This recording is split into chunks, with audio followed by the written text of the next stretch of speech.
il y a 50 ans, donc en 1969, c'était la première fois que l'homme est allé sur la Lune et est bel et bien atterri sur ce satellite terrestre. C'est une révolution de l'humanité car l'humain n'a jamais mis le pied sur un autre astre céleste, c'est-à-dire un astre qui n'est pas la planète Terre, donc c'est la première fois que l'homme est allé aussi loin. Ça fait des millénaires que l'humain est impressionné par la Lune, notamment aux croyances scientifiques et religieuses. C'est pour ça que ces temps-ci, je vais faire une série de vidéos sur cette fameuse mission lunaire habitée qui s'appelle Apollo 11.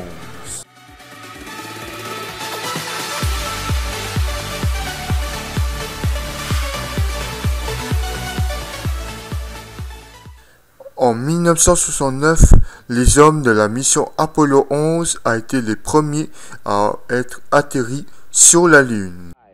4, 3, 2, 1, 0. All engine running. Liftoff. We have a liftoff. Dans cette deuxième vidéo d'Apollo 11, je vais vous présenter les moyens de transport pour aller vers la Lune. Alors, bien sûr, il faudrait une fusée, donc équipée d'un lanceur et d'une vaisseau spatial pour se rendre à la surface. Alors, mais comment y aller? Eh ben, je vais vous présenter la seule fusée qui est allée sur la Lune et la plus puissante jusqu'à nos jours, la Saturne V.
It's one small step for man, one giant leap for mankind.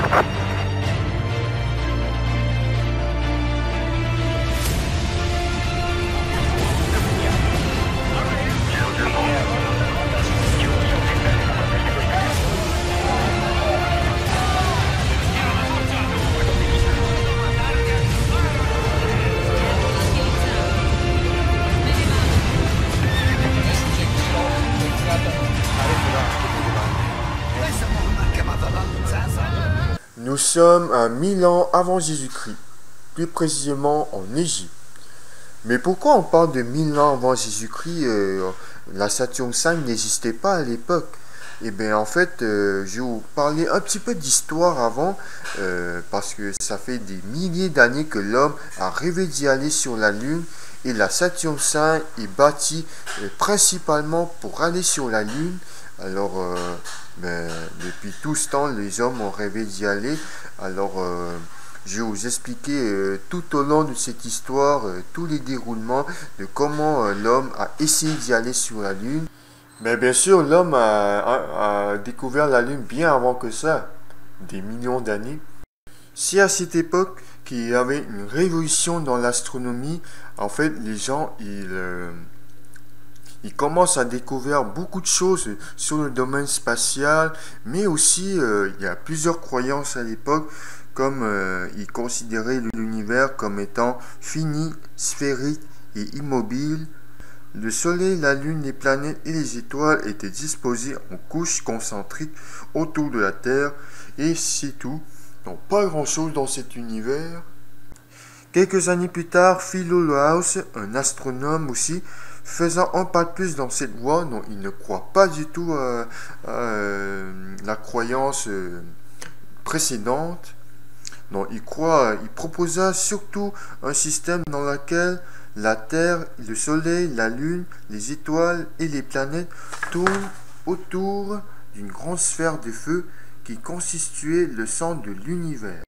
Il ne croit pas que le Soleil fait la lumière, mais il croit qu'il reflète la lumière du centre de feu. Et aussi, ils n'ont pas encore découvert que la Lune est bien le satellite de la Terre, c'est-à-dire qu'il gravite autour de la Terre. Ils croyaient que la Lune gravite autour du feu central. Alors, des fois, la Lune, dès que la Lune est cachée, les gens croient qu'ils sont à l'autre côté la Lune est à l'autre côté du feu central. Voilà, c'est ça leur croyance à l'époque. Il a fallu des milliers d'années plus tard à l'homme pour accumuler la masse de connaissances pour qu'il puisse enfin imaginer un autre monde comme la Lune.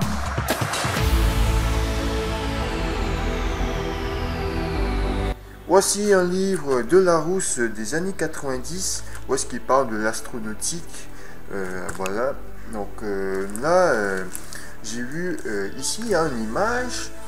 Lucien de Samosate a été la première personne à avoir imaginé un voyage dans l'espace et qui croyait réaliste à l'époque. C'est bien un bateau qui est emporté par un tourbillon violent grâce à ses voiles. Alors on appelait ça un bateau volant. Alors à l'époque, les avions n'existaient pas, donc les gens ne savent pas qu'il y aura des avions un jour et qu'ils ne savent pas qu'il y aura des fusées un jour. Alors, ils croiraient qu'en dans le futur, il y aura des bateaux qui volent.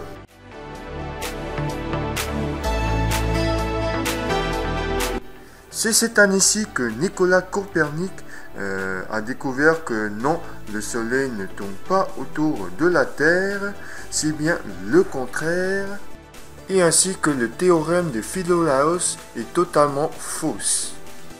Voici une map qui a proposé le système solaire tel qu'on le connaît aujourd'hui, à part les étoiles fixes. Et enfin, il a découvert que la Lune est bel et bien en orbite autour de la Terre. Alors l'idée de Lucien de Samosate pour aller vers la Lune est impossible à réaliser. C'est au XXe siècle que le vol dans l'espace est de plus en plus réaliste, plus précisément durant la Seconde Guerre mondiale. On va parler des fusées qui est travaillées par Wernher von Braun. Wernher von Braun est un gars qui faisait partie des nazis allemands. Depuis le début de la guerre mondiale, il travaille sur les premiers fusils au monde pour profiter de la montée des nazismes ainsi que pour financer son pays pour enfin faire la fameuse missile balistique V2. Pour son premier vol, il s'est élevé jusqu'à 80 km de hauteur. Donc c'est la première fois qu'un engin fait par l'homme a été élevé aussi haut. Mais le missile n'a pas été très précis, alors ce n'est pas du tout utile pour la guerre. Quelques années après la Seconde Guerre mondiale, c'est bien la guerre froide entre les États-Unis et l'URSS.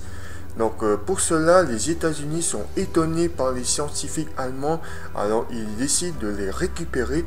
C'est le cas pour Wernher.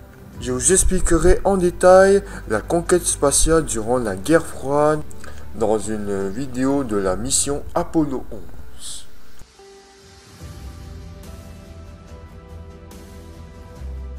L'opération Paperclip a débuté et ce qui permet aux États-Unis de recruter plusieurs scientifiques et ingénieurs allemands pour qu'ils puissent recruter leur fusée V2 et pour que les États-Unis puissent enfin faire leur propre fusée similaire à la V2 allemande. Et ce qui a la principale nouveauté, c'est qu'ils peuvent filmer depuis l'espace. Et voici ces images. Vers les années 50, Wernher développe ses premières fusées américaines, dont l'un d'entre eux est supposé d'appeler Jupiter, mais finalement ils ont appelé Juno. Alors c'est lui qui a lancé le premier satellite américain Explorer 1. Mais pourquoi ils appellent ces fusées Jupiter? Est-ce qu'ils sont inspirés des noms des planètes? La réponse est oui. Donc Jupiter, c'est bien une planète du système solaire. Alors la planète qui suit s'appelle Saturne. Dans ces fusées qui seront dans la prochaine série de ces fusées, ça s'appellera Saturne aussi. C'est en 1962, durant le discours du président John Fitzgerald Kennedy, que c'est confirmé qu'un jour, un homme ira sur la Lune. Donc, ils ont fabriqué la première fusée Saturne pour tester le module de commande d'Apollo juste à temps qu'ils ne développent le gros lanceur. Rapidement, il y aura la seconde génération qui est la Saturne 1B et qui lui aussi qui a un but de tester le module de commande. Saturne 2, 3 et 4 n'a jamais été réalisé, donc ils ont tout de suite sauté au gros lanceur qui est la Saturne 5. Contrairement à la Saturne 1 et 1B, le modèle numéro 5 devrait emporter non seulement du module de commande, mais aussi le module lunaire ainsi que d'autres instruments pour y emporter sur la Lune dans un seul lanceur et tout ça dans un seul étage aussi. Donc, module de commande, module lunaire,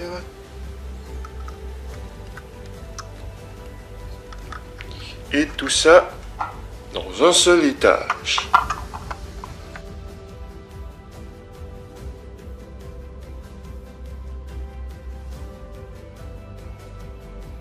Mais retournons en 1959. C'est cette année-ci que la NASA fait appel aux ingénieurs pour choisir quelle technique qui serait compatible à la fusée pour emporter les hommes sur la Lune. 3 modèles principaux ont été proposés. Donc le premier, c'est bien la plus populaire à l'époque, c'est une fusée de forte puissance qui s'appelle la Nova et qui ne possède qu'un seul étage, donc c'est-à-dire qui propulse la fusée complète jusqu'à la Lune et le retour sur Terre. C'est aussi toute la fusée qui retourne sur Terre. Donc à l'époque, les gens pensent que ce projet sera le plus réalisable. Le deuxième, c'est le rendez-vous orbital autour de la Terre, ainsi que le troisième qui est le plus complexe, le plus économique et le plus ridiculisé à l'époque, qui est le rendez-vous en orbite lunaire, proposé par John Hubble. Quelques années plus tard, le projet de la fusée Nova a été abandonné. Ce projet est irréalisable et ainsi que des fautes de financement. Alors, le projet du rendez-vous orbite autour de la Terre ainsi que le rendez-vous en orbite lunaire est retenu. Regardez-moi cette image des deux types de modules lunaires. Alors, celle qui est à gauche, c'est le EOR, c'est-à-dire le rendez-vous orbital autour de la Terre, et ainsi que celle à droite, c'est le rendez-vous orbital lunaire. Alors, les modules lunaires, c'est quoi? Eh bien, c'est tout simplement le véhicule qui va rentrer sur la surface de la Lune. Alors, regardez-moi cette grosse différence. S'ils choisissent le rendez-vous orbital autour de la Terre, ce module serait beaucoup plus gros. Alors, il serait beaucoup plus complexe à réaliser. Alors le rendez-vous en orbital lunaire serait beaucoup plus économique. Et vu qu'il sera beaucoup plus petit, alors il prendra beaucoup moins de place dans la fusée. Et finalement, après des années d'études, l'idée de John Hubble a été remportée. Je vous présenterai plus en détail sur ces fonctions dans les caractéristiques techniques. La première fusée Saturne V a été bel et bien construite et qui consiste à faire des essais.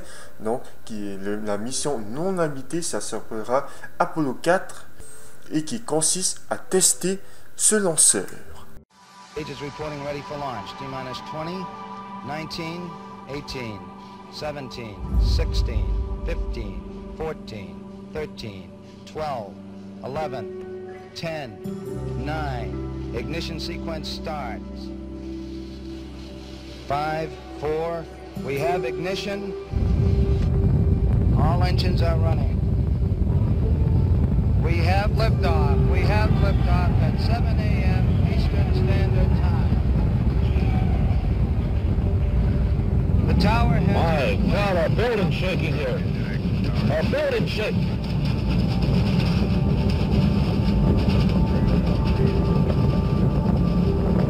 Oh, it's terrific. The building's shaking. C'est en 1968 qu'il emmène pour la première fois des personnes à bord, qui quitte pour la première fois l'orbite basse et qui est bel et bien en orbite pour la première fois autour de la Lune. Ainsi que l'année suivante, il y a un événement marquant dans le monde entier. Il emmène pour la première fois aussi les hommes sur la Lune pour la première fois de l'humanité. It's one small step for man, one giant leap for mankind. En 1973, bien après les missions lunaires, c'est son dernier vol et qui a amené pour la première fois une station spatiale tout entière. Alors c'est vraiment incroyable, comme par exemple la navette spatiale, pour amener une station spatiale, il devrait amener à plusieurs reprises chacune des morceaux. Mais tandis qu'une Saturn V y apporte tout entier. Regardez-moi ces deux images. Donc celle qui est à gauche, c'est pour les missions Apollo. Et celle qui est à droite, c'est pour transporter la station spatiale Skylab. Donc il y a des différences entre les deux. Donc je vous expliquerai dans les caractéristiques techniques.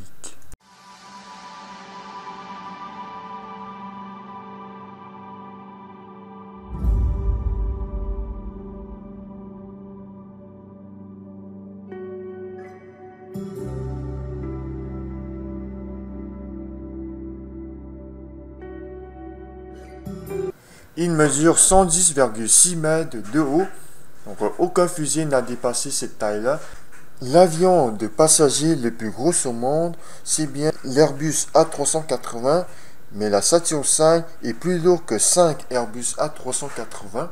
Il y a deux types de Saturn V. Une, c'est pour la mission Apollo et l'autre, c'est pour transporter Skylab. Donc commençons par celle de Apollo. Lors d'un vol, ce gros machin peut se séparer en plusieurs parties, donc en plusieurs étages. Alors, il possède 3 étages, donc commençons par le premier étage qui est la S1C. Cet étage est construit par Boeing, la même société qui ont construit les avions très populaires à nos jours. Alors, il faisait 42 mètres de haut et 10 mètres de large. Donc c'est assez énorme et il possède des moteurs les plus puissants de l'histoire jusqu'à aujourd'hui, qu'il s'agisse de la F1. En plus, il possède non seulement une, mais 5 moteurs F1. Il se situe juste en dessous de la fusée et il sert pour le début de décollage du gros machin. Ces 5 moteurs sont si puissants qu'on peut ressentir ces vibrations jusqu'à 80 km de loin. Les moteurs qui sont sur les côtés peuvent s'incliner jusqu'à 6 degrés pour orienter la fusée et pour pas que la fusée se rende tout croche. Pour fonctionner cet étage, il faut du carburant. Donc ce sont des RP1, un dérivé du kérosène, et ainsi que l'oxygène liquide. Avec ces carburants pleins, l'étage pèse plus de 2 millions de kilos. Donc c'est vraiment lourd. Les F1 s'allument lors de son décollage jusqu'à temps que ses carburants sont tout épuisés et il n'y a aucun arrêt pour les F1. Après 2 minutes et demie, il est temps de séparer le premier étage parce qu'on n'a plus besoin. Alors les moteurs F1 s'éteignent et retombent dans l'océan Atlantique. Le réservoir du RP1 se situe juste en bas de l'étage, donc juste en bas de la petite grille ici. Juste en haut de la grille, on retrouve un réservoir d'oxygène liquide. Donc c'est le même oxygène qu'on respire, mais c'est juste qu'il est en liquide. Alors c'est-à-dire qu'il est sous la température du point de liquéfaction. Alors c'est ça. Mais entre les deux, la grille c'est un petit vide, quoi. Le gris qui est juste ici, ça sert juste à renforcer le carlingue, tout simplement. Alors, J'ai oublié de vous dire que les réservoirs sont très solides parce qu'il est très sous pression, donc il est sous pression. Maintenant on a fini le premier étage, donc on va mettre ça de côté. Maintenant on va parler du deuxième étage qui s'appelle la S2. Le S2 est construit par North American Aviation. Je suis désolé pour mon accent anglais, il est tout pété, mais l'important c'est que vous comprenez. Il y a un diamètre de 10 mètres comme dans l'étage précédent, mais il est un petit peu moins haut, donc 24,8 mètres de hauteur. Avec ses carburants pleins, il pèse plus de 480 000 kg et il possède 5 moteurs J2. Dès que les J2 fonctionnent, la fusée est déjà dans l'espace.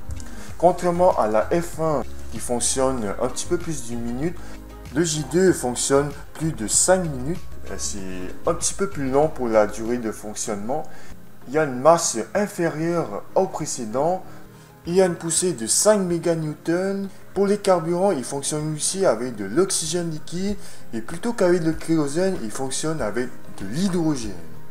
À quoi sert cet étage? Eh bien, ça sert principalement à mettre le lanceur en orbite en atteignant une altitude de 185 km et pour permettre aussi à la fusée d'atteindre une vitesse de 6,3 km par seconde. Après le fonctionnement du deuxième étage, il est temps de séparer le troisième et dernier étage qui est la S4B. Il a été construit par Douglas Aircraft Company. Donc, je suis désolé encore pour mon accent anglais, il est encore pété. Il est plus petit que les autres étages, donc 6,6 mètres de largeur et 17,8 mètres de hauteur. Il possède qu'un seul moteur J2. Il est utile pour deux fois. La première fois, c'était pour la mise en orbite sans le second étage. Et ainsi que la deuxième fois, c'est pour la manœuvre de l'injection translunaire, c'est-à-dire le trajet entre la Terre et la Lune. C'est au-dessus de cet étage qu'on retrouve le module lunaire qui sert à atteindre à la surface de la Lune. Plus en haut encore, on retrouve le module de commande qui inclut les astronautes dedans durant le trajet et ainsi qui est accroché à la tour de sauvetage pour éjecter les astronautes de la fusée en cas de défaillance.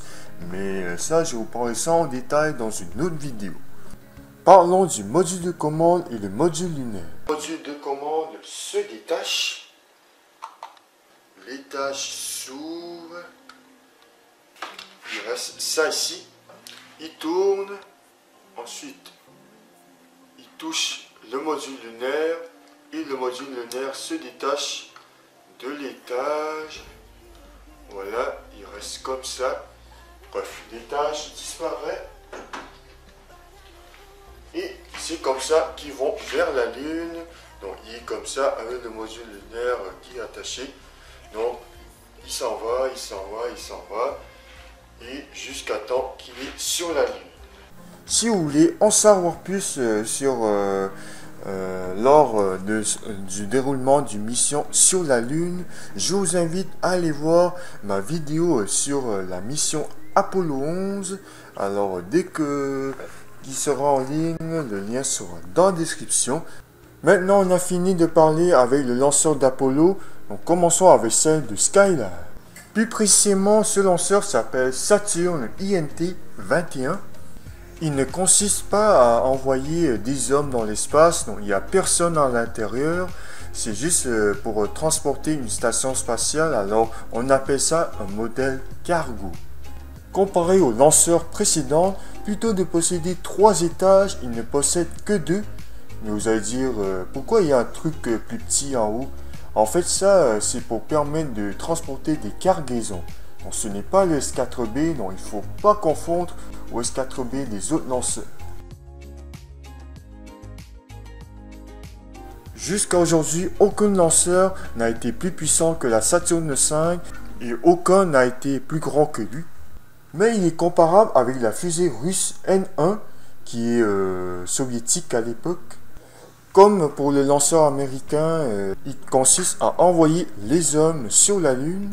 Sur le premier étage, plutôt de posséder 5 moteurs comme la Saturn V, il en possède 30, donc c'est vraiment beaucoup.